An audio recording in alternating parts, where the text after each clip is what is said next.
in the several years leading up to the 2014 election in Ukraine, um, Russia was running a very, very primitive, I'll say, cyber war, mis and disinformation compared to now. I mean, at the time, it was effective. It worked, completely worked. But so they, use these strategies to misinform the public and get their asset elected president of Ukraine, Petro Poroshenko, and his election sealed the deal. Sealed the deal for Russia and Ukraine. He would have stayed like that forever. He was perfectly content controlling Poroshenko, controlling Ukraine. He just wanted the resources. It's perfectly fine. Then 2019, this crazy thing happened that was just completely unpredictable. This TV show guy, comedian, captures the imagination of the Ukrainian people and wins this election, even in the face of, Russia's campaign to keep Poroshenko in power because he was the one that was, operating under Putin's command, really. So that happened, and now they don't control Ukraine anymore, right? They don't control Ukraine anymore. So 2016, step back a minute, they used the same strategy, very primitive compared to now, strategy, mis and disinformation campaign to get Donald Trump elected. Same exact thing. A couple of years leading up to that, mis and disinformation campaign, then the election, all around election time, mis and disinformation campaign, and lo and behold, all of that, we all know all of that stuff that happened that got Donald Trump elected. Hillary Clinton didn't help. She didn't capture the imagination of the American people, let's just say that, like Zelensky did, So, these are two individual situations that Russia is responsible for the outcome. And so we look at that, and that's what that is. Come along now. Now Donald Trump's in the White House, and and Vladimir Putin controls Donald Trump, right? Like whatever Putin wants, Donald Trump is going to do. Make no mistake about it. He's not going to go out and say that, but that's what's so. I mean, you could just look at his actions and the deeds and the steps he took and the things he said. All right, so that's documented. It's proven. It's fact. I don't even have to sit here and debate that. But another crazy, unpredictable thing happened when it's coming up, because leading up to the 2020 election, Donald Trump with Ukraine wanting to get dirt on Joe Biden. He's trying to, use Vladimir Zelensky to do it, and Vladimir Zelensky's like, yeah, I'm not doing that. I'm not getting mixed up in American elections, right? If that would have been Poroshenko, he would have totally done it. He would have completely done that. What Zelensky wouldn't do, which got Donald Trump impeached. So, leading up to 2020, this other unpredictable thing, this fucking pandemic from out of nowhere fucking collapses the whole entire world, right? And on top of that, Putin is a huge germaphobe. So he's kind of like distracted by what's going on in the world. We all were. I mean, everybody was, but him in particular, because he's a freaking germaphobe, right? So he's not as engaged in this upcoming election as he had been and would have been if COVID didn't hit with Russia's help, Donald Trump would have sailed right through to re-election. He was riding high on Obama's economy, man. He was flying high. Obama created that thing, and it was humming, and he was taking the credit for it because he's a piece of shit. Anyway, I digress. Right? The only thing that was happening at the time was we were building the deficit because he put this incredibly, you know, incredibly stupid, uh, tax code in place that gave these corporations these huge tax cuts and dismantled some of the regular all kinds of stuff, right? So it's not important for this video, right? So the economy was sailing along. He would have been reelected, no problem, like no problem. Even though he was doing all kinds of criminal, corrupt shit, everything against the law, breaking all kinds of rules and norms, and being a complete fucking agent of disaster, he would have got reelected for totally. But he mismanaged that pandemic so bad, so bad. And Russia wasn't as completely engaged because Putin wasn't really in it, man. He was like, yeah. And I think we all remember this narrative that was being spoken about. Putin's a germaphobe. So he didn't have that kind of backup. That's why he needed to go to Ukraine. He knew he needed something, dirt. And he didn't get it. And he lost the election. And Vladimir Putin lost his asset. He lost Poroshenko. Now he lost Donald Trump for 4 years, right? So here we are, modern day here, right? And make no mistake about it, what Putin does is right out of the Stalin playbook. Go read a book on Joseph Stalin, man. It's like these things for him, all these tactics, all this mis and disinformation tactics, this cyber warfare, wasn't cyber warfare then, but it was like psychological warfare.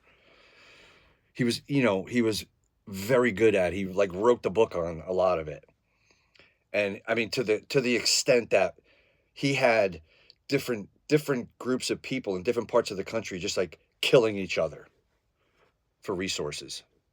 Yeah, I mean, he was insane, Anyway, so all of these tactics are right out of Stalin's book, man. Just read a Stalin book and you'll see, right? So the thing that Stalin was doing in the 30s, leading up to, Germany taking over the world, because they were poised to take over the world, or at least Europe. They were going to take Europe over. If it wasn't for the United States, they were poised to do it.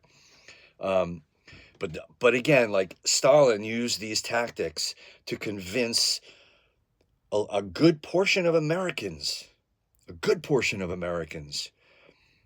that this ideology, this strongman ideology, this authoritarian ideology was a better fit for America than democracy. Democracy didn't work. And anyway, you had this whole movement, the America First movement, right? And Charles Lindbergh was in it. Henry Ford was in it. There was a lot of men, a lot of people at the time were in this movement. Powerful people, but what they didn't have was the right politician, was the right person who could win the presidency and get that proximity to power, get that power. They didn't have it. And Stalin, his tactics in the United States didn't count on another unpredictable thing. The fucking Japanese dropping bombs on Pearl Harbor and pulling us into the war and creating this American, this narrative about America. Right? So, we all pulled together, and the warfare that he was using at the time, the strategies that he was using at the time got fucking destroyed. Just got destroyed. And it never was able to catch enough. But it would have. If the Japanese didn't bomb Pearl Harbor, there's a few other little things that happened. If they didn't happen, that America First movement could have discovered the right politician, like Donald Trump, who was shameless and would say and do anything to get power, right? But they were never able to do that. Those exact tactics and strategies are being used today, right now, by Vladimir Putin in America. All that I just described, all that's history, man. That's not anybody's, anybody could read and find out that stuff. I didn't make it up, and it's real. That's like what happened, right? As far as we know and what's documented, like that's what happened. So what's happening now, you only got to look at history to know what's happening. You don't have to like be super intelligent and try to figure it out. All you got to do is read. But that's a little short today. A lot of people aren't reading. They're watching, 20-second, hits on YouTube and TikTok and such, and they're not really grasping the whole thing. Right now, Russia has used those strategies to take over our country right now. That administration that's going to take over the country and be literally, the Western arm of Russia is Donald Trump and his complete administration. Tulsi Gabbard's a compromised asset. Elon Musk is a compromised asset. I could keep going to every politician, every MAGA politician, and all these people they're putting in these cabinet picks. They're all in on it. They know where it's coming from. They're mostly aware. They're taking money from Russia. They're taking tips from Russia. They want this kind of government. They don't want this liberal democracy anymore. That's it. They know they can't win those kinds of elections. To them, the only thing left to do is this. And if it's this or that, they're going to take this. They're betting on it. They're gambling. But besides that, they're in. Like they're going to take power starting January 21st. These people are going to take power. They're going to take over the United States of America. People that are compromised, assets, working for and with Vladimir Putin in Russia, and maybe 3 or 4 other of those kinds of leaders, Viktor Orban in Hungary, maybe even Kim Jong-un. I don't know that, but that is what's happening, and that's what people are helping. Our people are helping that happen. Our citizens, our fellow citizens are saying, I'm helping that. With their vote, the power of their vote, their money, their support, the divisive rhetoric that they're just always on the attack with, that's all defending Putin. They're defending Russia. They're defending this relationship and this shift in our form and style of governing.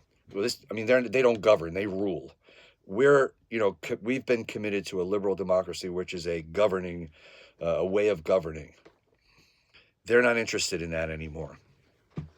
No, they're interested in ruling. And they're creating a ruling class of oligarchs that's going to rule everything. January 21st, 2025, unless we do something about it. I don't know. What are we going to do about it? That's the question. And I'll leave you with it. Okay? Everything I just said is, mostly true. It's all right out of books. You can look it up in books, history books, documentary books. You can look it all up. This is what we're faced with, folks. And if you're not aware of it, you need to be aware of it, because it starts soon. And it's not going to be like anything you've ever experienced in your whole life. You don't know what's coming. You don't. My plan was to stop it from coming by doing everything in my power to win this election. Now we have to look at Plan B. Plan B is tricky because we don't really know what we're dealing with yet. You could imagine, you can use your imagination, because these kinds of things have happened and they're in history books all over the place. You can read about them. I've read about them, and, I've educated myself on, authoritarianism and theocracy, because that's what they're offering. That's what's coming as the basic foundation in our country from the government anyway. So what kind of rebellion is it gonna take? Because I just can't imagine that people are just gonna go, okay, just go along, get along, when it's that in severe and extreme. I don't know. Can you? I can't. The things they're saying, you don't have. Listen, I want you to never watch fucking media news anymore. Just don't watch it. And if you do watch it, just listen to the things that listen. You got to listen to the crazy people, right? Don't listen. I know they're all crazy, but I'm talking about not the ones that don't appear crazy. You got to listen to the real crazy people. You got to listen to Donald Trump. You got to listen to Elon Musk. You got to listen to them, and they're going to tell you what they're going to do. You don't have to get it have somebody tell them, and you get it from somebody else who comes back on the news and then tells you their version of that. You don't need that. All you got to do is listen to Donald Trump talk. He's going to tell you what he's going to do, and you just got to believe him. That's it. You just got to believe him because he's going to do it. All the things he says he's going to do. He's going to try. And, he tried all the things he said he was going to do before last term. He tried to do all those things. He got stopped. He's not going to get stopped this time because he's got a whole administration full of people who are going to go, yes, boss. Before, he had people like, whoa, hey, wait a minute. You can't do that. That's against the law. We're going to get in trouble. I don't want to go to jail. You're going to go to jail, sir. You don't want to do that. That's not going to happen ever again. No, he's going to be able to do anything he wants. Anything. I need you to hear me. He can do anything he wants. Remember when he said he could shoot up somebody right on Fifth Avenue? And he wouldn't lose a vote? Exactly. He fucking predicted that to the T. He could, January 22nd, he can go to Fifth Avenue, shoot somebody right on Fifth Avenue, some random person, and never be held accountable for it, and not even lose a vote. He'd get reelected. That's what we're up against, folks. So we got to be real. We got to be real about this, man. We got to start really getting with the reality of what we're going to be dealing with. They're counting on us just being like, huh? What do you mean tariffs? What does that mean? You know what I mean? So, this is the tricky part. What do we do about it? We may have one more really good protest in us before he completely takes power, and then anyone who protests is going to get shot. I'm telling you right now, there's going to be protests that people are just going to get shot in. Citizens for protesting against him or something he did. People are going to get killed. That's what's going to happen. I'm just telling you, there's nothing you're going to be able to do about it. What are you going to do? Go out and protest again? And they'll shoot some more of us. They're not going to care. They're not going to give a fuck. They're going to rule. The difference between ruling and governing? Yeah, look it up. It's in a book too. Read some books, man. And I'm talking to you like this because we got to get serious, man. We got to fucking wake up. Now, I don't know what serious looks like. I'm not saying I got all the answers. I'm just saying, if we're all buzzing and humming because we know what's coming, how about that? If we're buzzing and humming because we know what's coming, we can at least react in a unified way and be in alignment with each other. Otherwise, if we're disconnected and, it all occurs individually to us without any of us in collection together. So that's why I think we should start organizations across the country of I'll just say liberal men, liberal men that get together once a week at least and talk about and plan what to do if this, what to do if that. And just listen to each other as crazy as you can get. It could get that crazy. And just talk about it. Get together in person. Make a commitment to each other that you're going to all take care of each other's families. This is the kind of shit I think we got to do. I think we got to do stuff like this. Not like what, other organizations are doing, which maybe all of it's going to be useful. The ACLU, which would be, fighting in court. But at some point, that's going to not work either. I'm just telling you. He's going to start threatening judges, and I don't care who appointed them. Once he starts threatening them and they start getting targeted by his mob, online, offline, places, they have to have, details now, security details, because all they did was actually find in the favor of the right person, whatever it was that he was trying to do, that a judge said he can't do. That's all the judge did. He listened to the facts and said, no, you can't do this. This is against the law.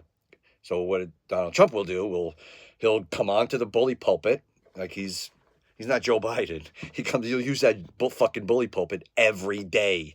He'll be coming out on it, targeting whoever he needs to target because they didn't do what he wanted them to. And eventually all those judges will get it. There's no buck in the system, because if you do, you're going to be singled out and you're going to be targeted. And that'll be the way he handles everything. With threats, with, violence, threats of violence, all of that. It's all what's coming. Yeah. I wish it wasn't. I hope I'm wrong. I totally hope I'm wrong. I want to have Donald Trump come out tomorrow and be just magnanimous. Be like, I'm going to be the best president ever. I'm going to take care of the people, and I'm going to be beloved, and they're going to put my face on Mount Rushmore. And mean it. If he did that, I'd be in, man. I'd fucking be MAGA to the core, bro. Let's if it was an authentic, real, magnanimous gesture that America, and all the patriotism that comes along. Now it's all faux patriotism. It's all fake. But if it were real, like, I could get in with that, it looks like fun, but it's evil. So, he's evil, it's evil, there's too much evil in it. And it's all sociopathic and narcissistic and terrible. But if it wasn't that, I'm just saying, if it was like real and good-hearted and, he was like this magnanimous dude that, wanted to lift the country up on his shoulders and carry us across into the next generation or something. Yeah, but that's not him, and that's not what he wants to do. So I can't get behind all of that phony bullshit. Okay, I can't. And not because I'm a liberal, but because I'm an American. I'm a real American.